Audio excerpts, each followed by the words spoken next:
It's time for DodgerHeads.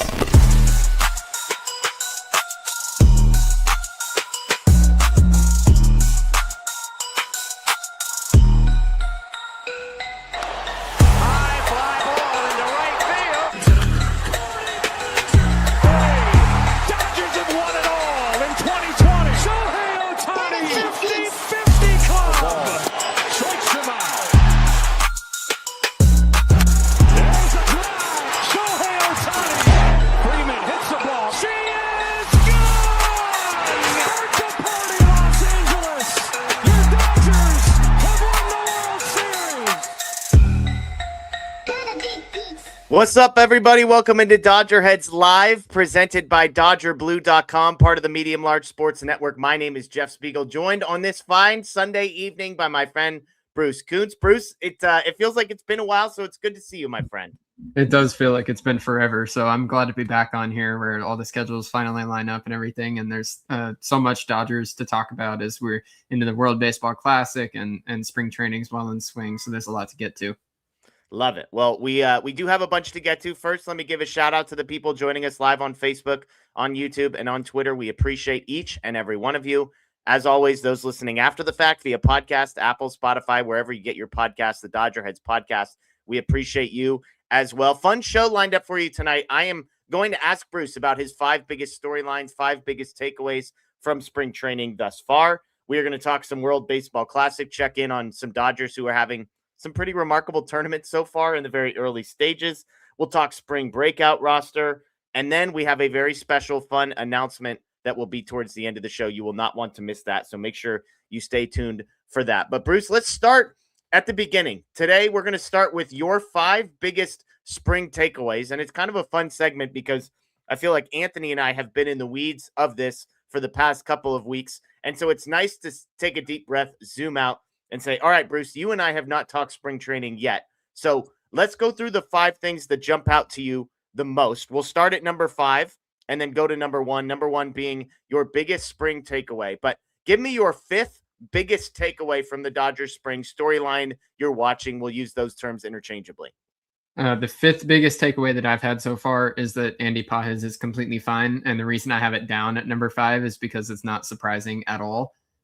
He's looked really good. He homered again today, OPS of 1.139 so far.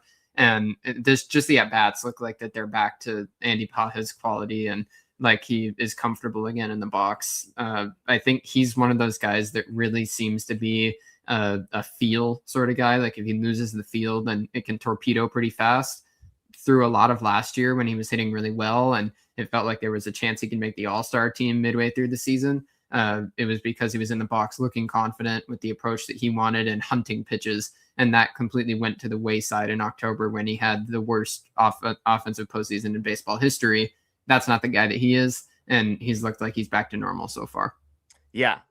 Interesting article from Fabian Ardaya on The Athletic. I shouldn't say interesting. A good article basically about how much the October performance weighed on Andy Pages and the things that he's working on.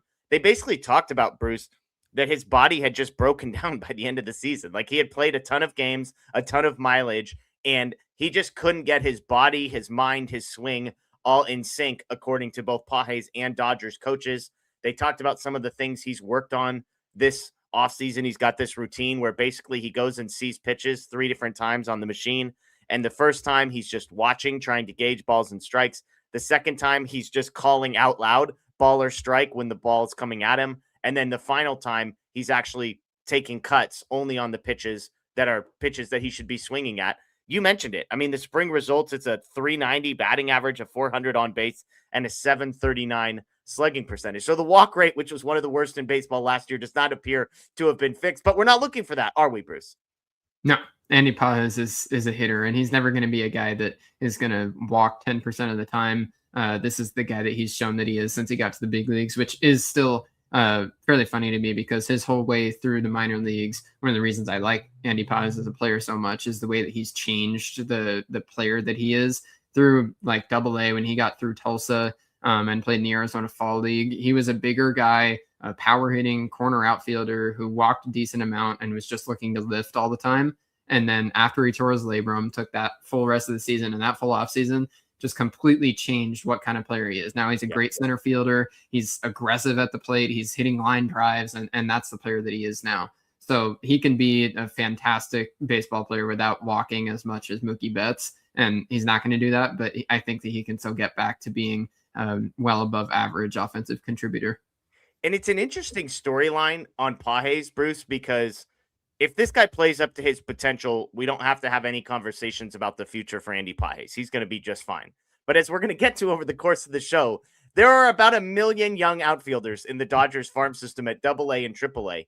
And while this year nobody is challenging Andy Pages' job in center field or even in one of the corners, it is like kind of an important year for him to prove that he's not like the next James Outman who has this incredible rookie year and then falls off a cliff and into oblivion. And there's a million reasons why there's way more reason to believe in Pages than there was in Outman. But I do think it's at least worth noting that there's a bunch of young guys that are going to be pushing for jobs. And oh, by the way, Kyle Tucker signed for a few years.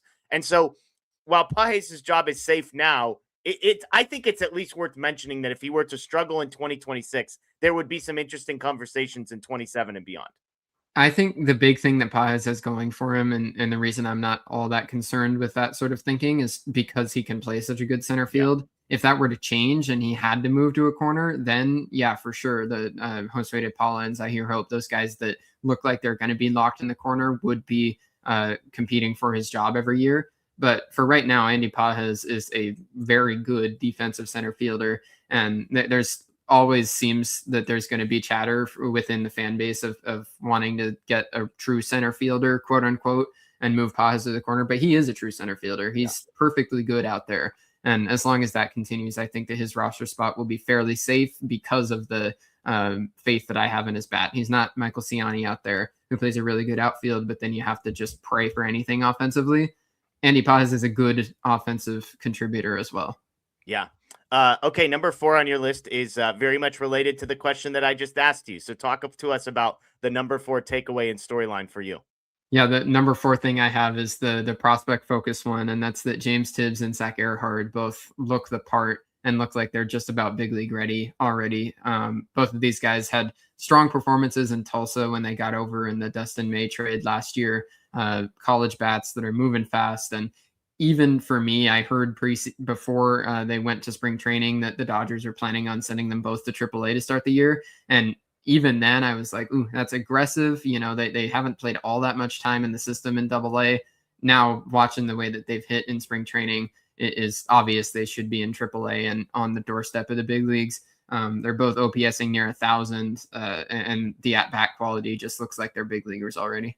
Yeah, I'm going to pat myself on the back twice during this segment. The first is that when we made bold predictions about the offensive players, I said one of these two guys is going to have a breakout this spring. And we're basically, my point was we're going to have a conversation of like, are we sure this guy shouldn't be at the major league level already? Well, I was wrong, Bruce, because both of these guys are having that sort of spring.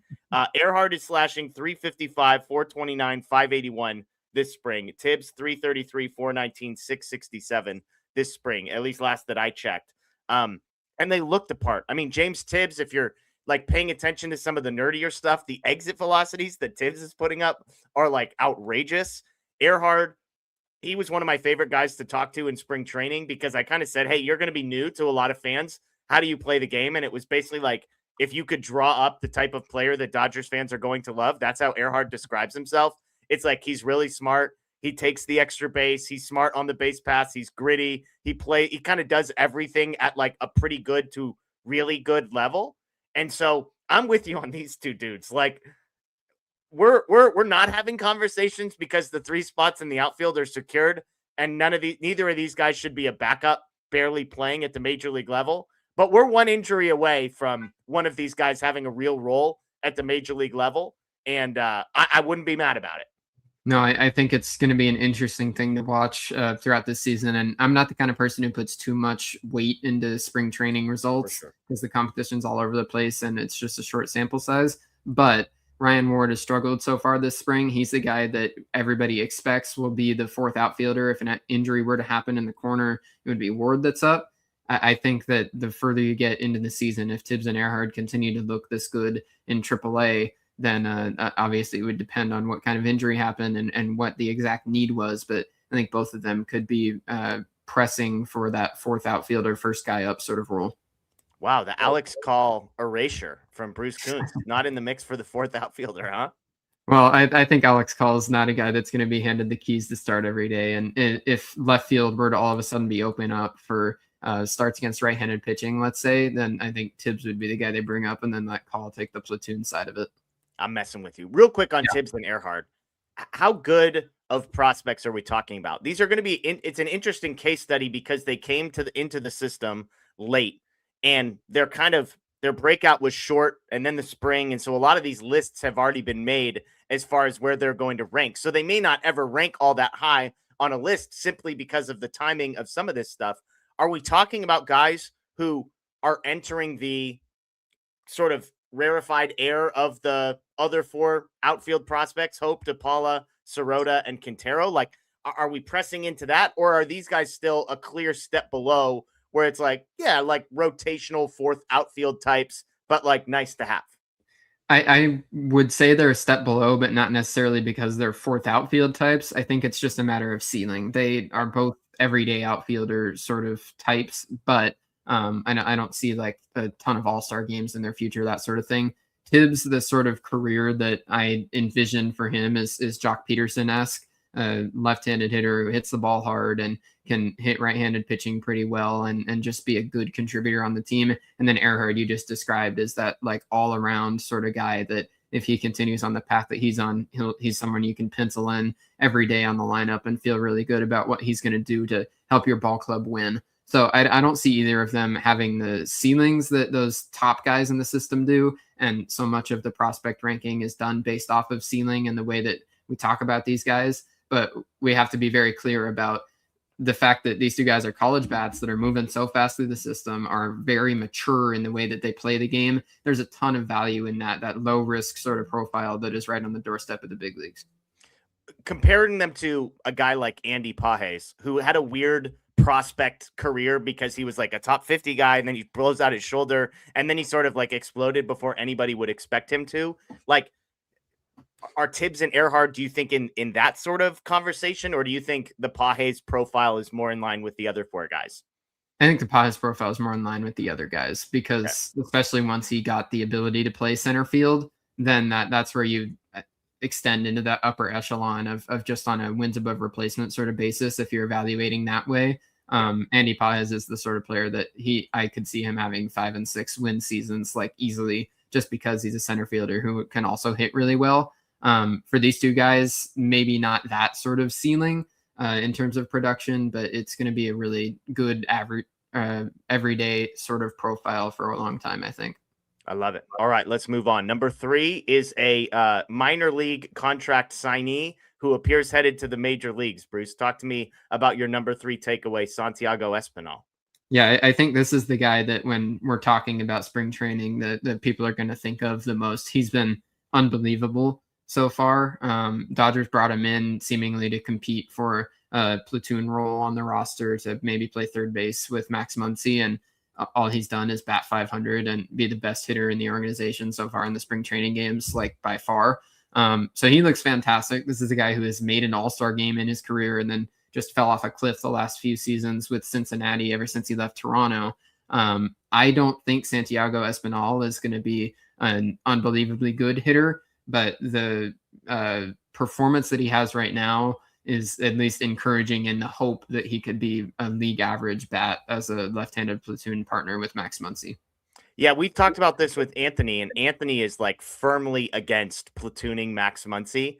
I have pushed back a little bit and said, first of all, I don't think you're going to face all that many lefties, so I don't think Max is going to be taking off as many days as maybe you think. But it just feels to me, I mean, Muncy's numbers against lefties are really bad for the last few years, which just goes to show how good he is against righties, because his weighted runs created plus remains as fantastic as it is. Would you go straight platoon at third base based on how Espinal has played this spring and kind of moving forward? Yeah, pretty close to it. And I think the big thing to preface with that conversation about platooning, when we're talking about a left-handed hitter who's platooning, if you extend that out over 162 games, that still is going to be like 130 starts. There just aren't that many left-handed starting pitchers. So it's not taking Max Muncy off the field very much. It's just making sure that when he's on, he's in the best matchups possible. And even if that means Espinal starting games against lefties, Max Muncy can still come off the bench as soon as a righty gets in there and the starter's out of the game. So that part isn't really a concern at all. Muncy's a little bit older now. He's not the 2021 version of himself that was just as good against both handiness of pitchers.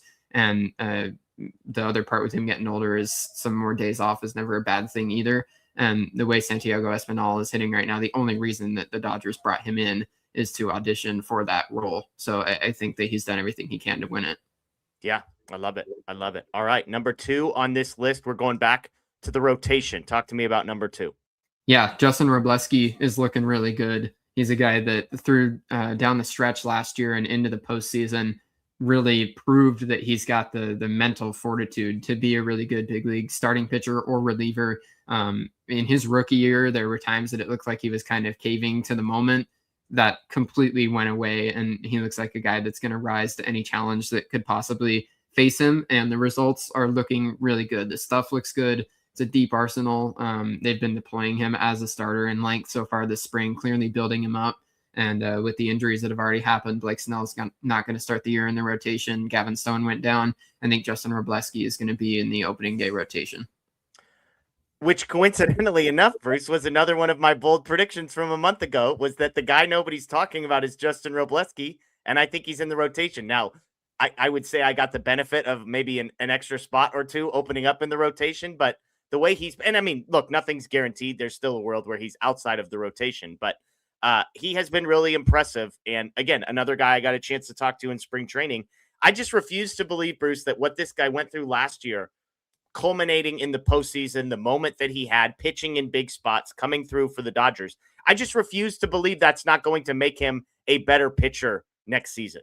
Yeah, he's going to be a huge part of this Dodger team this year, whether it's as a starter when they need him, into the bullpen as a swingman. He can pitch in the big spots. He can pitch in length out of the bullpen. He can start. He can do it all, and it's going to be good innings no matter where it is that he's being used. And that's something that, especially with the uneasiness of who knows who's going to be healthy at any given time, he could step in to start. If everybody's healthy at one point, he can be a reliever and still be really good there. He's going to be a big part as like the Swiss Army knife of the pitching staff. Yeah.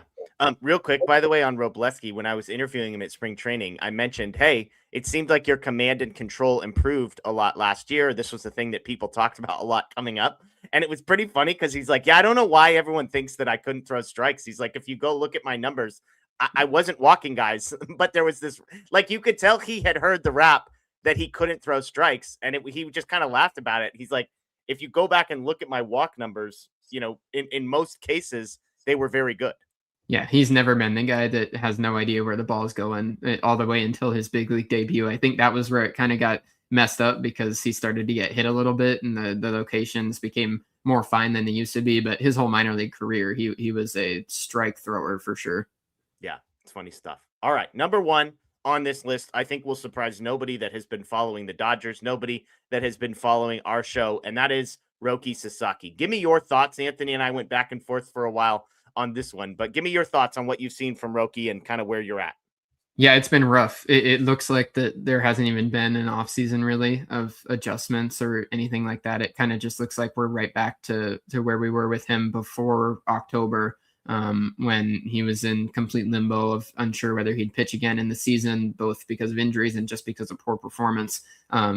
It's, you know, I again want to say that I don't want to put too much weight into the spring training results, but the results have been terrible and the process has looked really bad too.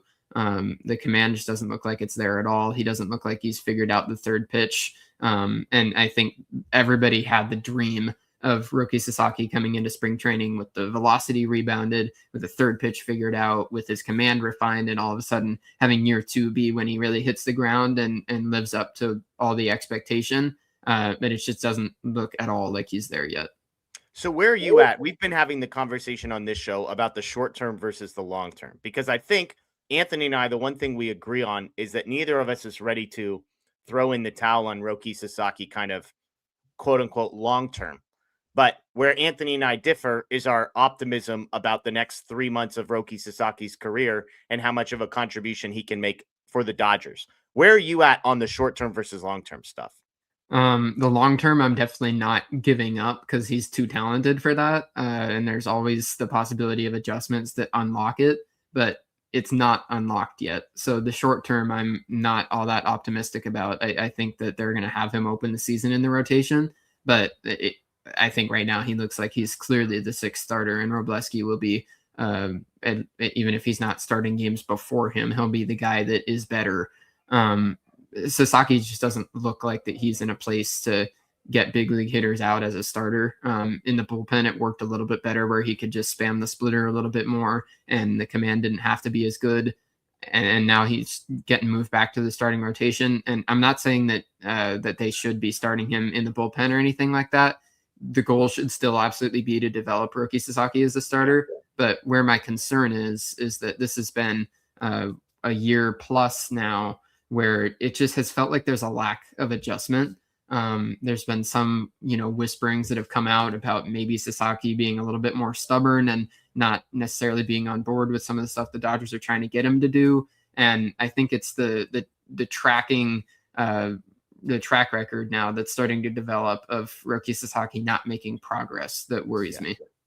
It's interesting. We talked a little bit about this on the last show. I just remain a little bit baffled by the decision to just come out at the beginning of spring and saying Roki Sasaki is going to be in the rotation for us at the beginning of the season, because now it feels like you either have to hold to that, and I don't know if anybody's going to have high expectations for those first few starts, or you have to backtrack, which is almost a sign of defeat in some senses in order to save face. And so, again, the Dodgers don't make a ton of these mistakes, and I will give them the benefit of the doubt that maybe there's a method to the madness here. Maybe I've speculated, maybe they're just trying to speak things into existence. They want publicly Roki to know that they believe in him. They have confidence in him.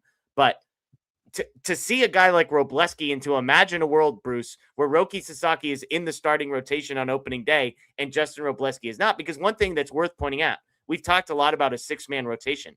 The Dodgers do not need a sixth starter to have a six-man rotation for the first month of the season. The way off days fall, and you can go look at the schedule, they can basically give everybody a full 5 days off in between starts without having to add a sixth starter. So the fact that a guy like Robleski could be on the outside looking in while Roki Sasaki is making major league starts, it just seems odd to me.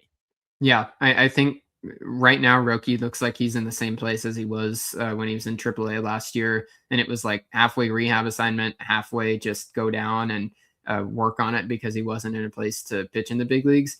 And like I already said, I was really hoping, and I think everybody was, that the full off season there would have been, some kind of revelation where he'd show up in camp and be one of those guys that looks like he's taken a big leap, but it just looks like he's in the same place. And I agree with you that it would be hard to justify from a winning perspective having Sasaki in the rotation and a guy like Robleski be outside looking in.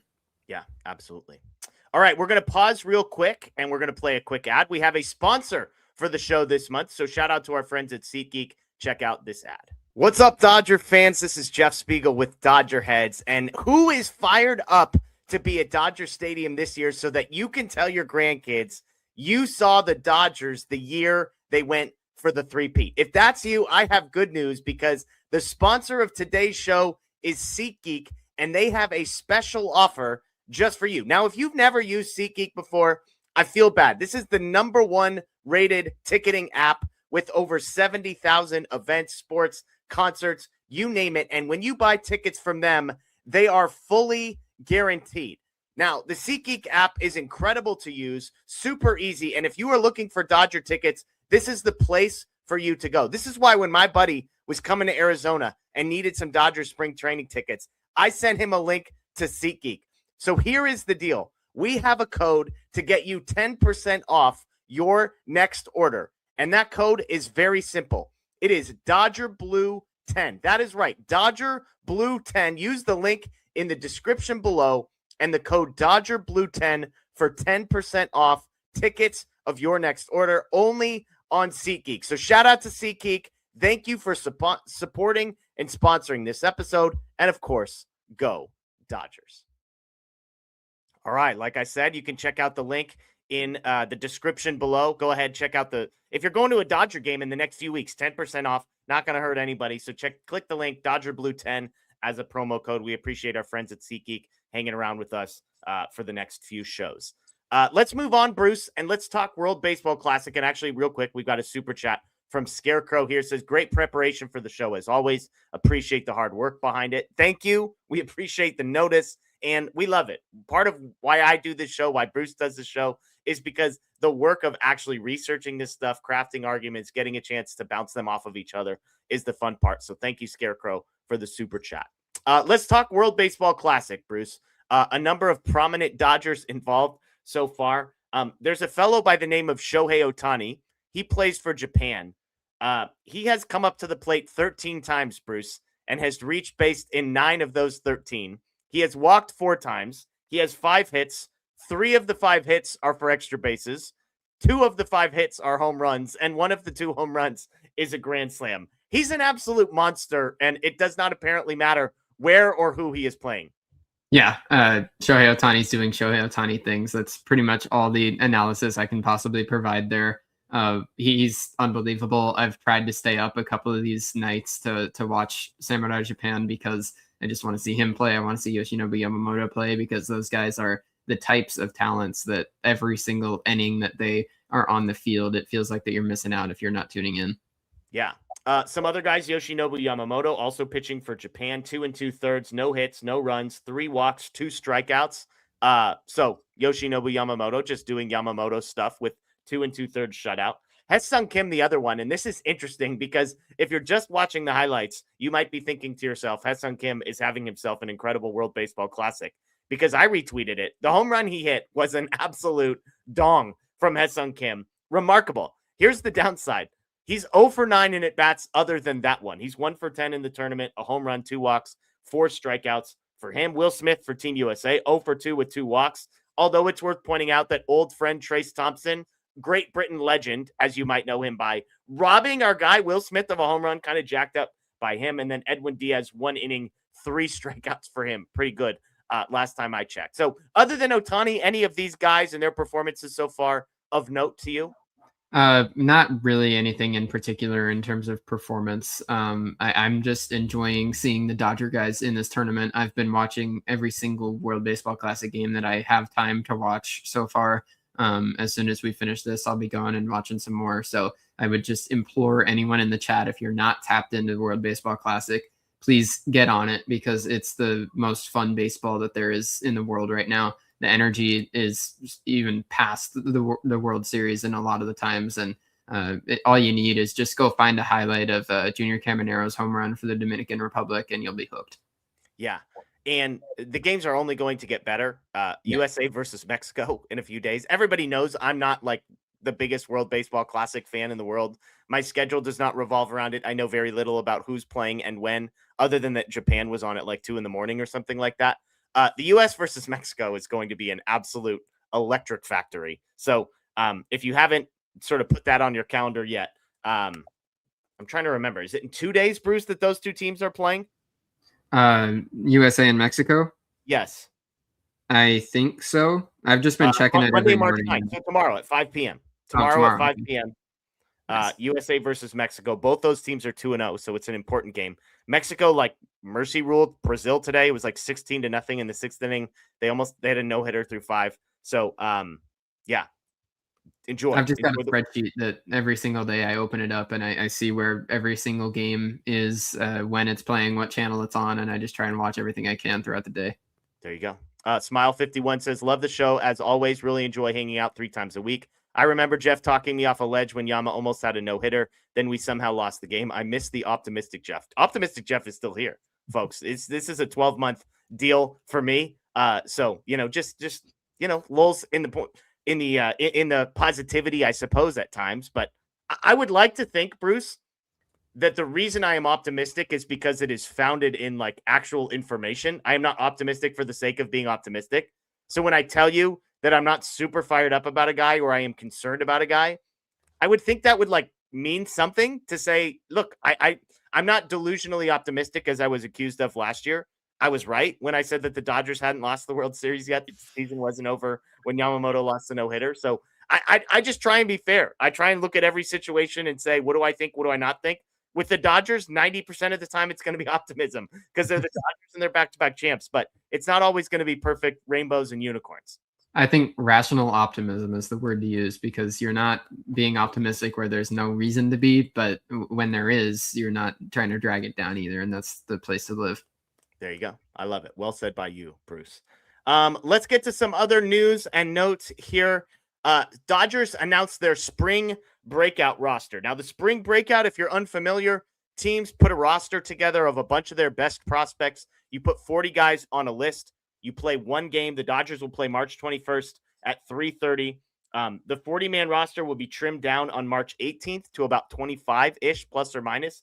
It sounds like some interesting names on this roster, Bruce. Josue DePaula, Zaire Hope, Quintero, Sirota, all featured. River Ryan, Christian Zazueta, Jackson Ferris, Adam Serwanowski, all on the roster as well. Emil Morales, Charles Davalon, Zach Root, some other fun names. So not all of these guys will play in the game. River Ryan, for example, is not expected to actually pitch in this because, he'll be probably pitching for the Dodgers. But what jumps out to you? Well, let's start here. What's your take on the spring breakout in general? You're a prospect guy. I imagine you love this stuff. Yeah, I think the spring breakout is awesome. Since they started doing this a couple years ago, it's been the highlight of the spring for me and every other prospect person out there. I also think that it's a launch pad to something even better that they're going to be introducing. And I don't know if it's next year or the year after that it's going to be a tournament of prospect teams playing against each other to see who's the best. And that's going to be a lot of fun. So I can't wait for that. That for now, it's just a one game thing that is good enough. And the biggest thing for me with the spring breakout, I look less at the prospects that are at the higher levels, even if they're the top guys. I want to see the guys coming from straight from rookie ball, from single A that you haven't seen in a high definition camera ever or gotten StatCast, anything ever data on. So those are the guys that I'm excited about. Zach Root, the Dodgers' first-round pick last year, if I'm not mistaken, has not pitched yet, correct? He was the first guy I was going to say that I really hope gets in this game because it would be his professional debut, which doesn't even feel right to say, but he has not pitched in an official game yet. And if we could get the data from his Dodger adjustments through a full offseason of pro ball, that would be a lot of fun.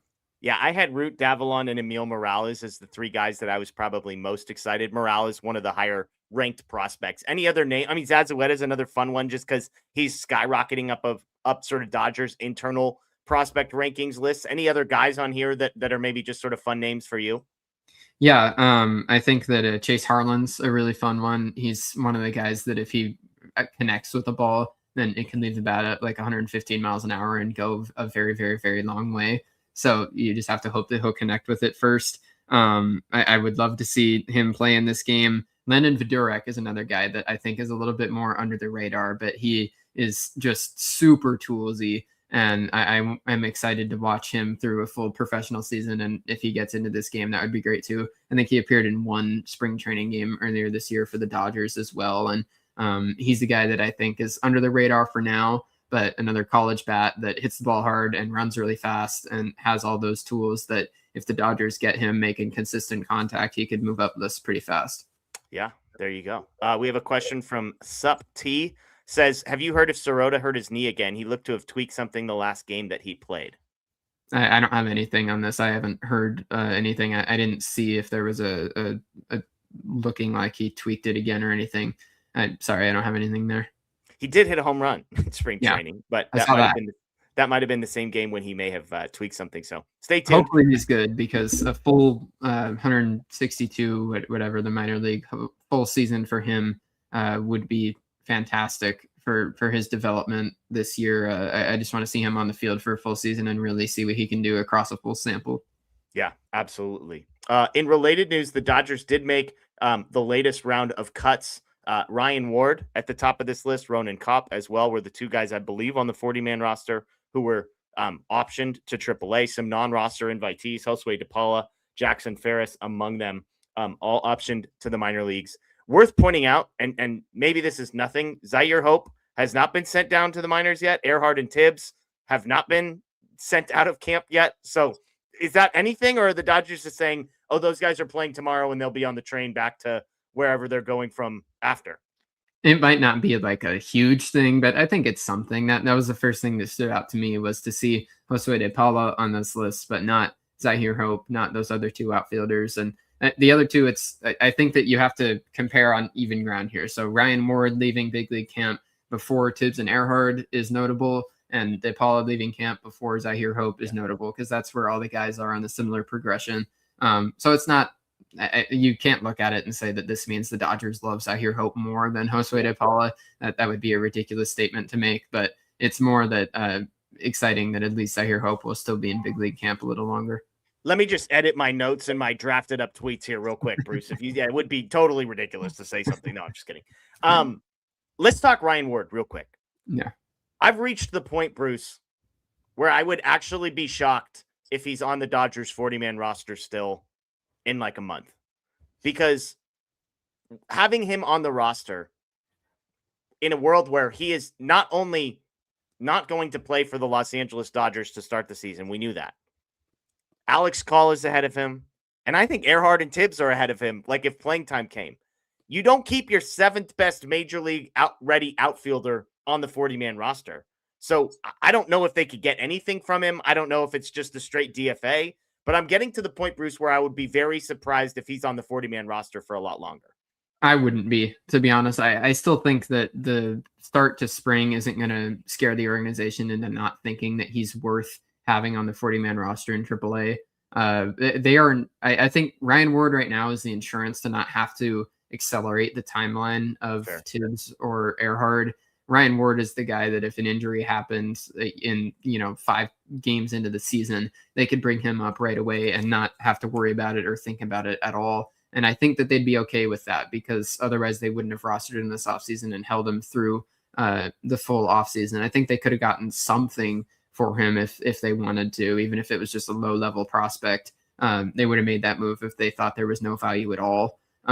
I think it still is fairly unfortunate for him that he's not getting a big league chance, but that's just the way the cookie crumbles and the situation that he's in. But I think Ryan Ward will be in Oklahoma City to start the year unless some other team really needs another outfielder and calls up the Dodgers with some trade offer that is hard to refuse. So heaven forbid one of the corner outfield spots for the Dodgers opens up, and it's going to be open for 4 to 6 weeks, let's say. On opening day, you would say, timeline wise, you would rather have Ryan Ward in one of those corner spots than Earhart or Tibbs. Yeah, and I think the Dodgers would too, because I just talked about it a little earlier that even having Earhart and Tibbs in AAA to start the year, it's not crazy or anything, but it's aggressive in terms of the Dodgers' regular timeline of prospect promotion. And Ryan Ward is the guy that's been in AAA for like 3 years, and they can bring him up and have a lot more faith that it'll immediately translate. Earhart or Tibbs, there's a possibility of throwing them off their trajectory that they're on. When neither of those guys have even seen AAA, go let them get their seasoning there first and continue to be comfortable on the track to the big leagues. Ryan Ward doesn't need that anymore. He's essentially a big leaguer that they've had in AAA, and we can't let the bad couple weeks of spring training change that view that Ryan Ward is the guy that is big league ready more than any other minor leaguer in the organization. Yeah, it's interesting to me because this is the classic, like Ryan Ward is the perfect, he's like Roki Sasaki, where what do you do with the spring training stats of a guy like Ryan Ward? Because we know he can hit at AAA. He's hit there for like 3 years. We also know that the Dodgers said, by the way that they behaved all of last year, that how much they believed in him was far less than the average fan looking at his stats in AAA believed in Ryan Ward. And then he comes out in the spring and it's really bad. Like there's nothing really positive that you can find, because we knew defensively he was going to be a mess. That has been confirmed. He's hitting 156 with a 182 on base and a 219 slugging percentage. That's the tricky part to me. I hear you on Earhart and Tibbs, and I trust your analysis more on like, hey, it's aggressive for them to be at AAA, and we shouldn't overreact to their spring training. I hear all of that. I just struggle to believe that like I've seen anything from Ryan Ward and the way the Dodgers have handled Ryan Ward that leads me to believe he could be a productive corner outfielder for the Dodgers in the next 6 weeks. I think he could be perfectly average, and that's what they would want in that spot. Like the ceiling and bringing up Tibbs or Earhart would probably be higher in the immediate moment, especially Tibbs. But if an injury were to happen, the Dodgers would want the consistent guy right now. And the other big distinction is Ryan Ward has absolutely zero development left to do in AAA. Right. Earhart and Tibbs they can get better and they can work on things and they can become better players where rushing them up to the big leagues could mess that up. Ryan Ward, there's absolutely no reason not to bring him up. So I still think there's value there. And I think Ward will be in the organization until if a different team around baseball has an injury and need a corner outfielder or something and call up the Dodgers. And when I say an offer that they can't refuse, that doesn't mean like a top 100 prospect or anything like that. Just a decent deal for them to take. That's one scenario. Or if we get into like June or July and Ward still hasn't been up and the Dodgers need a 40-man spot for a pitcher or something, then maybe they just cut bait if they feel like Tibbs and Earhart are ready to take that fourth outfielder role. But moving right into the end of March and April, that is Ryan Ward, and he has value in that spot. Okay, rank these three guys if the Dodgers needed an outfielder tomorrow. Ryan Ward, Alex Call, and Michael Ciani. I hate to give this answer, but it highly depends on the situation, right? So like if they need like Teoscar Hernandez tweaks a hamstring and he's out for 4 to 6 weeks. Okay, then my answer is both Ward and Call in a platoon in left field. Okay. Because I don't think they're going to be giving Alex Call starts against righties, but having Ward there ready to come up and take the strong side of the platoon with Call still as the fourth outfielder most days and then starting against lefties is, I think, exactly why they're keeping Ryan Ward around. And Ciani in center field, move Pages to a corner is less appealing to you. No, I think Michael Ciani's in the organization to be Justin Dean, and that's not a spot that has value until later in the year. Yeah, which is a problem for him because he has no options remaining. So he might not be here as long enough to be the next Justin Dean. So, or worst case, he's just on the bench like Dean was at the end of the year, but he's not going to get starts thrown consistently. Jedi Engineer said, is it just me or does Ryan Ward remind anyone of Jock Peterson? You mentioned that for James Tibbs. It feels like Jock Peterson is like the 90th percentile outcome for Ryan Ward at this point, whereas for James Tibbs, it might be like the 60th percentile outcome. Is that fair? Yeah, I thought you were going to say Jock Peterson's the fun comp to throw around, and I was going to vehemently agree with you there when you see a left-handed hitting outfielder who doesn't play great defense and all of those things, maybe not the best athlete. Peterson's the first guy you think of. Yeah, I think Tibbs is much more Jock Peterson than Ryan Ward because I just don't see the ceiling with Ward. He's hit really well in AAA, but I see like a league average bat in the big leagues at best. I see people in the comments commenting on Jock Peterson's athleticism. It is pretty funny because as a younger player, he was athletic. And then as like I don't even want to say older player because it felt like late 20s. Like he went from like athletic to like really unathletic very quickly. So yeah, when I say the athlete Jock Peterson, I'm not talking about the Albuquerque Isotopes Jock that was stealing bags all over the place and playing a great center field. That is not the one that we think of.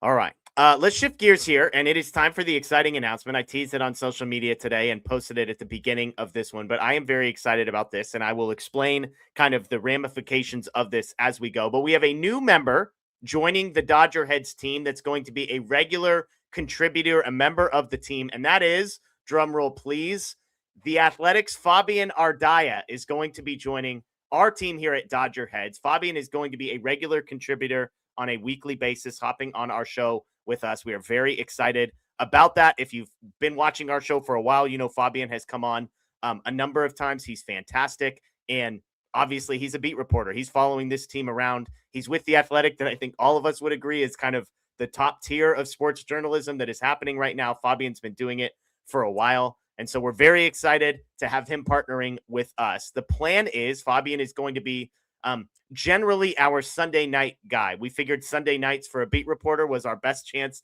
of getting him. He's obviously going to be on the beat with Katie Wu. So it's not going to be every single Sunday, but the goal is for as many Sundays as possible. And if there's a Sunday he can't do, the goal is that he would be able to hop on either a Tuesday or a Thursday that week as well. So Fabian Ardaya is joining us. Next Sunday will be his first one. Now, for all of you should be asking the same question is, what does that mean for our friend Bruce, who is on Sunday nights? Bruce is not going anywhere. He will not be on our Sunday night show as regularly, but Bruce will absolutely still be in the mix. He will be here on Sunday nights when Fabian can't, which like in 2 weeks from now, Fabian cannot be here. So Bruce will be on that show, he'll be mixing in on Tuesdays and Thursdays. If there's a night that he's available, that Anthony's not available, that kind of thing. And also, as a slight teaser, but no promises, the hope is that in the next few months, at some point this season, we as a team would be able to add a fourth night of the week to our show rotation. So lots of things moving down the pipe, but as I see people saying, exciting things happening here. Of course, the show is growing. Things are going in the right direction. We've got a ton of support from the people in here. And so Fabian Ardai is going to be joining us again once a week, Sunday nights mostly, but very excited to have him. So if you find him on social media, go send him a note. Say, hey, we're excited to have you joining us. He knows we're announcing that tonight. And like I said, his first Sunday night officially as a member of the team will be next week. So we're very excited about that. And again, have no fear, Bruce Kuntz fans, because Bruce is still a member of this team and is still going to be mixed in, and you will still see him on this channel a ton. So with that said, let's get to some questions, all caps questions as we close out the show. Please put all caps questions, and then we'll get to those. I have one food question for you, Bruce, as we start to fill the pipeline here. Have you seen what the St. Louis Cardinals are doing this year? I have not. St. Louis, this is from an Athletic piece. St. Louis is introducing its, quote, Coca-Cola Unlimited ticket package starting at $29, which includes all-you-can-eat concessions, as much soda, hot dogs, French fries, ice cream cups, and popcorn, among other snacks, as one can eat all the way until the 8th inning. I'm not asking if you're interested because I'm just going to default assume that you're interested in this. The more important question, Bruce, is what's your approach to unlimited hot dogs, French fries, ice cream cups, popcorn, soda, etc.? Yeah, first, yes, I'm interested. Absolutely. Because any one of those things feels like it's going to be that amount of money at Dodger Stadium alone. The approach would be, I feel like it's fairly traditional. Hot dogs would be early in the game. The drinks would just be scattered throughout. Hot dogs and fries probably like go back and forth through the first few innings. And then as we move into probably 6th inning or so, then move to the ice cream and just eat literally as much as I possibly can. I'm not a huge soda guy, so I'd probably just be filling up that cup with water to help all the food go down. But that sounds excellent. Yeah, I mean, we've got to make health decisions at some point in the all-you-can-eat buffet. I'm with you. Like, I don't need to be downing 160 ounces of Coca-Cola while I'm doing the rest of this. My estimation with buddies was I think I'm taking down 3 hot dogs at least, a French fry, a popcorn, and then probably just ice cream until I can't move. I think that would be my approach to this. I think that's underestimating where I'd be at. I'm expecting at least probably 4 hot dogs, probably a couple of French fries. Yeah, I would eat a lot because what I'd do is I wouldn't eat anything before going to the game that day. Or maybe just like something small in the morning to make sure that you show up like you're going to Korean barbecue or something, and you just have to be absolutely ravenous to take advantage of it. Yeah, absolutely. So wait, I missed it. How many hot dogs do you think you're taking down? Probably 4, because we're talking about like 8 innings of baseball. And yeah, and we're not talking about massive ones. I imagine these are like, yeah, I'm thinking regular hot dog size. I think 4 is easy. I could probably get up to 5 for sure. I love that. I'm happy. What are we throwing on those hot dogs? Onions for sure if they've got it. I think I'd have to be mixing it up as it goes. I'd probably have relish on some of them. I'd be going onions and ketchup and mustard on others, but you'd have to, because I'm not the guy who hot dogs are not my first thing. I'd rather have a burger. So in order to eat that many hot dogs, I'd need to be changing up the taste a little bit to make it work. I like that. Yeah, I think I'm going ketchup, mustard, and onions would be my go-to.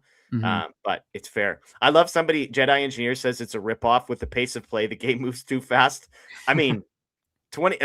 I don't think it's a ripoff. I'll just start there. I believe that number includes your ticket, by the way. Like, I don't think it's ticket plus $29. So, yeah. Shout out to the Cardinals. Good stuff. It's going to be the first time that I'll ever be anti-pitch clock is if the Dodgers introduce it. Yeah, let's slow this one down. I did see a stat that part of the reason they're doing this is because like basically through COVID, they were like 10th in Major League in attendance, and last year they dipped to like 19th. So there are lots of teams in baseball that are struggling to get people out to the park. As we know, the Dodgers not having that issue. So didn't the D-backs have? Sorry, just real quick. Didn't the D-backs have something last year? I remember some kind of food deal that they had in Arizona that it was something similar about, I don't know if it was everything you can eat, but it was cheap. And anytime that I've seen like cheap stuff, concessions wise around baseball, I just get jealous. Yeah. Now that you say that, I feel like one of the nights I was there was something.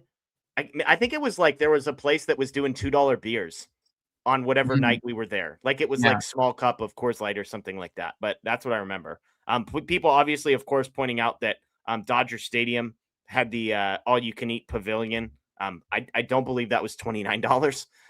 So there you go. All right, let's get to some questions here.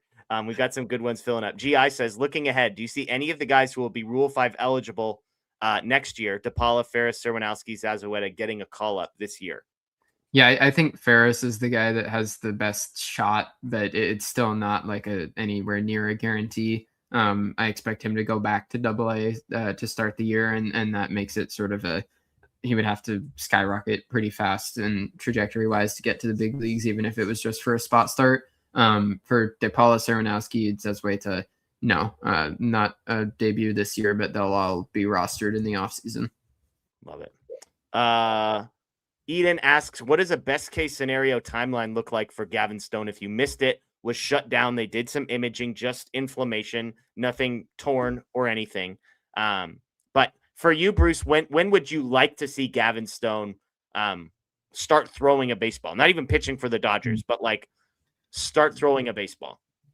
I would think start throwing a baseball probably like sometime in April. I expect they're going to take this extremely slow because not only just being careful with his shoulder and the fact it's very concerning that there started to be pain and the need for imaging and all of that just in spring training. So they have to be very careful with it. But also this is a built-in excuse to shorten his season and limit the innings pretty heavily. So I think they're going to be very careful. I wouldn't be surprised at all if it's until, June or something that he's finally going out on rehab. It's going to be sort of, I expect, like the Blake Snell situation last year, where it was just ready and wait, where we didn't really get much in terms of information, but they were just holding him off as long as they could before finally building him up. Yeah, there you go. Noisy Ninja says, for Bruce mainly, how are you able to tell if a minor leaguer's bat will translate well or not in the big leagues? You think about a guy like Ryan Ward, who has hit 1 million home runs, wins MVP, has all the numbers, and we're saying, might not work out. And then on the flip side, there's guys that have done way less than Ryan Ward that we're saying, hey, I believe in. So how do you sort of parse that? Yeah, this is a really fun question because there's a few things that I look at mainly. First, just an understanding of the player. There's things like swing paths and raw power, stuff like that you can look at to have an understanding of how much damage a guy can do. One of the big things that I think, especially when you look at like the example of Ryan Ward versus a younger guy, age is such a huge thing in the minor leagues because 20-year-old going to high A or double A and being a league average bat is going to be way more, or at least equally encouraging with a guy like Ward being 26 or 27 years old and killing AAA.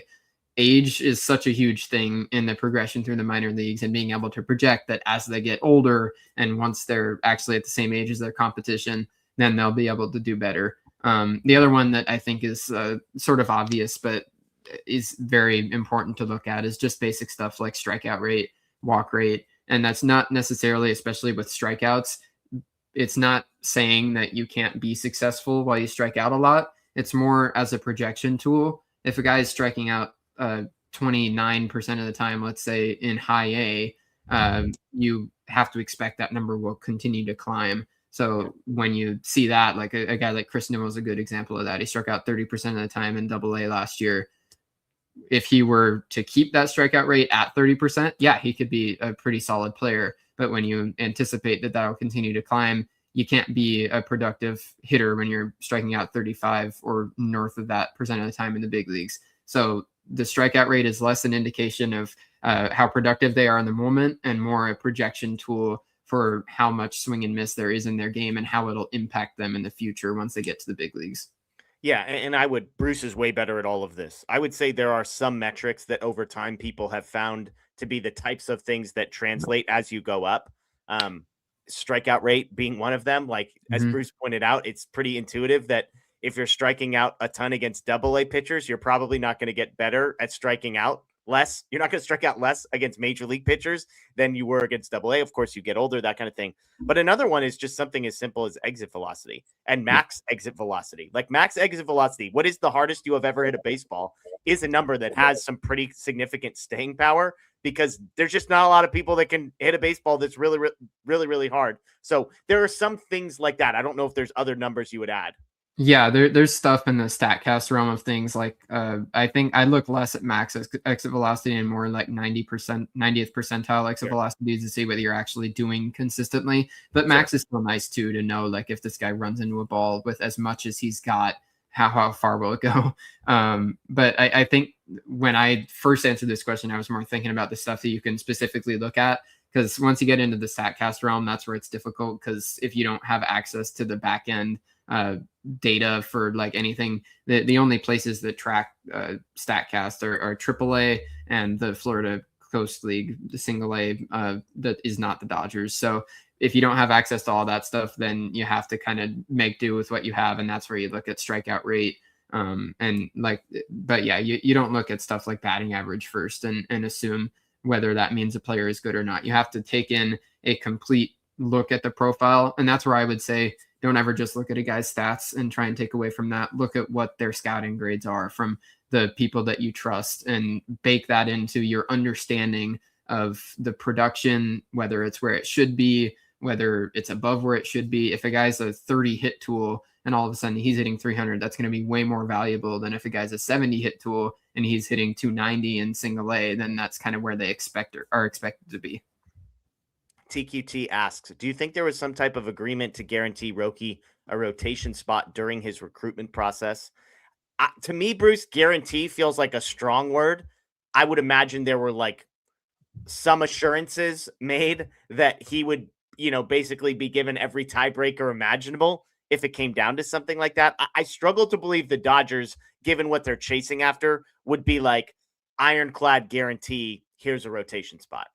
I think during the recruitment process, there would have been a guarantee, because they would have been saying, as soon as you put pen to paper, yes, you'll be part of our rotation. But I don't think they would have offered a longer standing guarantee than that, where they would have said, you're going to be in our rotation no matter what for the next 3 years or something. They would have said, as soon as you come over here, of course, you'll be in our starting rotation, and then we go from there. And now we're far enough down the road that we're in the go from there territory. Yeah. Absolutely. Aaron Vaughn asked me a question. He said, is Zach Earhart actually like 5'6" or 5'7"? He looked eye to eye with you and he was wearing cleats. I appreciate this question. He's listed at 5'9" online for what it's worth. There is some camera stuff where a lot of these guys, I ended up standing slightly in front of them, so closer to the camera, maybe look a little bit taller. But yeah, I mean, he's in the realm of 5'8", 5'9". He might not have had cleats on, by the way. A lot of these guys, by the time we're talking to them, are like out of their cleats or haven't gotten their cleats on, so it's also possible. But I mean, I'll give him 5'9", Bruce. That's what's listed. I'll buy it for him. Yeah, and the good thing is we're talking about baseball, so it doesn't really matter all that much. Totally. Craig asks, is Tommy Edman close to coming back? The update we got last week was that he had not fielded at all. He had been taking swings in the cage, but had not been out on the field yet. That's a pretty significant step for a guy coming back from ankle. That's way more important than taking swings in the batting cage as far as proof of how far along in the process you are. So something to keep an eye on there. Cole asks, Trinan and Rojas are coming off the 40-man next year. Who else is going to move off the 40-man to fit the Rule 5 eligible players? I was just looking this up on Spot Track. Brusdar Graterol will be an unrestricted free agent next year. Alex Vesia will be an unrestricted free agent next year. I don't think Alex Vesia is going anywhere. That would be my guess. I imagine they want to keep him around, but Graterol, based on all we know, I think could be a roster casualty. And then just because a guy's under contract, I think there's probably some interesting conversations. I think Teoscar Hernandez is probably the obvious one, where 1 year left on his deal, $19.9 million. Could the Dodgers try and move off of that? I'll be curious to see what kind of year Tommy Edman has. He's got a few more years left on his deal, but kind of where he fits and whether or not a Hyeseong Kim or an Alex Freeland sort of makes a push to find a spot for themselves moving forward in this organization, I think would be interesting. And then you've got some other guys like Alex Call. What's his future within the organization? Ryan Ward is on the 40-man roster. I don't think he'll be on the 40-man roster a year from now. Michael Ciani's on the 40-man roster. Bobby Miller's on the 40-man roster. These are all people that, who knows, like Ronan Kopp, Landon Knack, Will Klein. Those are all guys that if you told me they weren't on the 40-man roster a year from now, I wouldn't be surprised. Yeah, it's not hard to free up those 40-man spots. And I think there's plenty of bubble guys that it's going to be a bigger crunch next year for sure, because Ronan Kopp was the only protection from the Rule 5 draft this year. And even he was sort of like a bubble. I wasn't sure if they were going to protect him or not. Next year, there are guys that they absolutely will be protecting if they're still in the organization. And so there's going to be a crunch, but the Dodgers will make it work because those prospects that are going to become eligible are not guys that they're going to allow to be taken away. Yeah, Kike Hernandez, another guy, Evan Phillips as well, guys that are on one-year deals. So there you go. Good question, though. Let's see. TQT asks, Bruce, give me a sleeper hitting prospect and a sleeper pitching prospect. Ooh, ambushing me. Can I pull up the draft of my prospect list real quick? You can. I'll ask another question. We'll come back to this. Amanda asks, what's up with Kasparius? He seems lost in the shuffle. I like Ben Kasparius, and I think he's going to be a difference maker for this team. I'm not saying he's going to be like the 8th inning guy, but I think he's going to be good. And just because there is not a lot of buzz around Ben Kasparius and a lot of talk, I would say that's kind of to be expected / normal, and maybe not a bad thing for a guy who was on the team last year and who's going to be like your, 7th best relief pitcher or something like that in the organization. Like, I think he's being treated exactly the way that I would expect him to be treated. I would be, I think given the state of the bullpen with Brock Stewart, Evan Phillips not available, Gratterall not available, some of these other guys, Edgardo Enriquez being a guy who struggled, like I feel pretty decent that Kasparius is going to be on the major league roster. And so I don't think you have anything to worry about with Kasparius. Okay. I agree with you. Do you want to circle back? I'm ready. There we go. I like that. I agree with whatever you said. Time to go back to the last question. Here we go. Sleeper hitting prospect, sleeper pitching prospect. So because I needed a second, I'm going to give 2 for each. My 2 hitting prospects, I mentioned Landon Vidurek already earlier in the show. He's like super toolsy, fast runner, hard hitter, just make contact, and he's going to fly up prospect list. I think the other guy I'll say was another draftee from last year, and that's Aiden West, shortstop out of Maryland, that is a really interesting profile left-handed hitter who can play decent infield, maybe not as a shortstop, but he'll stick in the dirt, and I think could progress pretty interestingly. So he's a guy to watch. On the pitching side, Cam Leiter, another draftee from last year. This seems to be a trend right now. I'm always excited to watch the guys in their first full professional season and see what it looks like. If Cam Leiter's healthy and the stuff gets back to where it was before he went down with a shoulder at Florida State, he could be a really fun guy to watch. And then the other Leiter, by the way, another guy who's on the Spring Breakout roster. Yes, he's another guy that I'm hoping to see. And then Sam Horn was the backup quarterback at Mizzou. Dodgers drafted him, managed to sign him, and he got hurt, so didn't really play the college football season. He gets healthy. Once he's focused all the way on baseball, the whole point of drafting him was he was a low possibility to sign. Dodgers managed to get it done. And when he was coming out of high school, was in conversations with some guys that are really good prospects in the big leagues now, or in big league systems. And so I think he's someone that I'm going to have a close eye on once he's fully into the Dodger lab and fully healthy. And given everything he has to baseball, he could skyrocket. Yeah, there you go. I was Googling him recently. So they did sign him last year. So he is going to be with the Dodgers minor league system this year.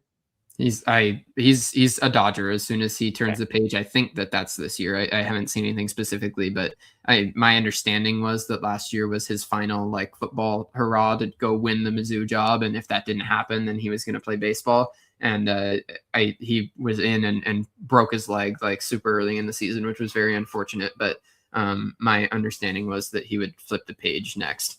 Yeah. There you go. Dong wants to know, I was at the men's volleyball game at UCLA versus Long Beach a few weeks ago. Was Bruce working that game?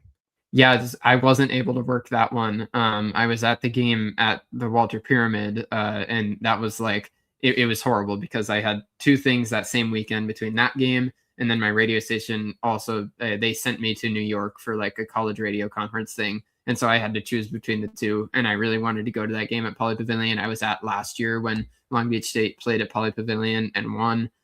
This year they did not, and I was not there. So I'm glad that I took the trip to New York, because Long Beach, the only two losses that the Long Beach men's volleyball has this year are to the Bruins. And hopefully they meet again in the national championship and the Beach can get their revenge. I was about to ask a dumb question and say, where are we at in the season and how much do we have to go?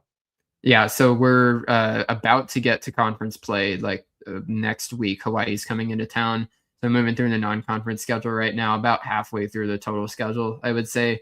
Long Beach is number 2 in the nation. UCLA is number 1 in the nation pretty handily. So it's going to be a fun time again. And this year, the national championship tournament, the NCAAs, are at Poly Pavilion. So as long as Long Beach is doing well, I will be up in Westwood at some point just later in the year instead of a couple weeks ago.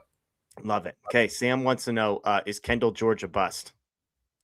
I don't know where that question's coming from. No, he's doing well. He stole 100 bases in the minor leagues last year, so he's doing exactly what he was expected to do. I'm not going to sit here and say Kendall George is going to be an all-star one day, because that was never the expectation when he was drafted, but he's a crazy good runner, and he took good steps last year developing in his ability to get on base, to let the speed play. That was where it was not looking the best when he first got up to high A. The walk rate went down. He was striking out a bit, and the things that he can't do as the speed demon, he needs to get the ball in play.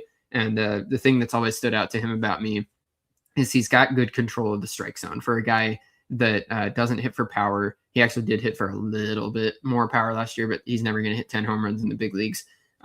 He does a really good job laying off of balls. And that's something that is interesting with a profile like that. Pitchers are not going to be afraid to throw him strikes. So he has to be really good at not chasing when he has the ability to draw walks and get on base. And that's something that really stands out for him. I appreciate that answer because you're the expert. We had a similar question or conversation pop up because he's a first round pick. Like when you say, hey, he's not going to be an all-star, I think that's where people struggle, where it's like, okay, he was a first round pick and he's not going to be an all-star. So what are we calling this if it's not a bust? And I've tried to explain the MLB draft is weird. So let's just start there. And first round picks in the MLB are not the same as first round picks in the NFL. But how else would you quantify that or clarify that? Because I think that's the connection people make. Oh, cool. We drafted a guy in the first round who we're just like openly admitting years before he makes his major league debut that he kind of has no chance of being an all-star. Yeah. So a couple things there. First, even a guy that was picked in the top 15 of the draft in the MLB draft, James Tibbs, was picked 13th overall by the Giants. If you get to the big leagues and carve out a productive big league career, then a draft pick is usually a success. So first of all, there's that. That's just the level of expectation needs to be down. Second, Kendall George was not a first round draft pick prospect in that year's draft. He was picked 35th overall because the Dodgers got moved back because of their luxury tax situation. And he was picked there so that the Dodgers could sign him at slot. He might have even been a little bit below it and have more money for the rest of the draft. They were looking at taking him in like the second round, and whoever they wanted got taken. So they just moved him up there to snag their guy. Once a guy like Kendall George, and pretty much this applies to all MLB draft prospects, once the draft process is over and they're in the minor league system, it does nobody any good to be thinking about where they were drafted and attaching expectations based on that. Once they're in the system, just look at them against the other prospects if you're making comparisons, and understand where they are as a prospect, not where they were drafted, because that's just all over the map. Yeah, good stuff. Good stuff there from Bruce. I see somebody bringing up, here we go. Jay asks, how is George's defense in center or left? He's been making progress there as well. Kendall George needs to be a center fielder to reach the big leagues and have any kind of role. That is kind of the whole point of his speed, is he needs to be a good defender in center field, and he needs to be able to wreak havoc on the bases to be a productive player who has any chance to play every day. And he's been making progress there. The first couple of years, his reads were certainly behind where the speed is, but the good thing for him is like he doesn't have a cannon at all, but he's so fast, he gets the balls and gets them in quickly. So it's essentially just in terms of how fast the ball is getting into the infield, it's like he has a good arm just because he covers so much ground. he needs to continue making work and making progress with his reads in center field. But I think that's not going to be a problem. I think that he'll be a 60 glove in center field. There you go. Good stuff from our guy Bruce there. So on that note, folks, that is going to do it here for us on Dodger Heads. Again, show sponsored tonight by SeatGeek. Go ahead if you're planning on buying any Dodgers tickets in the near future. Dodger Blue 10 is the code link in the description below. 10% off your next order. So go ahead and check that out. We appreciate them for sponsoring us. And again, be sure to tune in next Sunday. I mean, tune in on Tuesday and Thursday with me and Anthony. But next Sunday, Fabian Ardaya makes his debut as an official member of the Dodger Heads crew, which we appreciate him hopping on and being a part of the team. So that is Bruce. I am Jeff. Folks, enjoy the rest of your night. As always, go Dodgers. And yes, still champs.